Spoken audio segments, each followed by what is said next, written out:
A 120 anni dalla sua nascita, il Presidente della Repubblica Mattarella ricorda Edoardo De Filippo, il grande commediografo e attore napoletano. Vediamo con Bruna Fattenotte.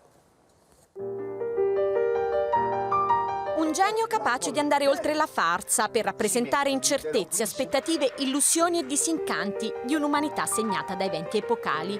Così il presidente Mattarella ricorda il talento unico di Edoardo De Filippo, l'amore per la scena, ma anche l'impegno civile, una preziosa eredità da custodire.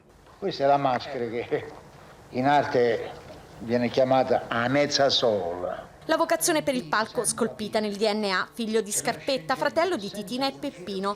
Nasce nel 1900 e del secolo tormentato racconta disastri e speranze. Attore, regista, drammaturgo, mette in scena titoli che diventano subito popolarissimi. Specchio dell'Italia disastrata ma pronta a rinascere. Adesso. Dal sindaco del Rione Sanità a questi fantasmi fino a Filomena Marturano. In 12 giorni io scrissi Filomena Marturano. Dalla sua Napoli ai palchi del mondo, tra collaborazioni prestigiose, successi e dolori per l'ultimo classico del teatro italiano che parla attraverso le sue opere, con personaggi e battute rimaste indelebili, come nella celebre commedia Napoli milionaria, un inno alla resilienza scritto alla fine della guerra, in tempi di pandemia, una lezione ancora oggi attualissima. Ha da passare la nottata.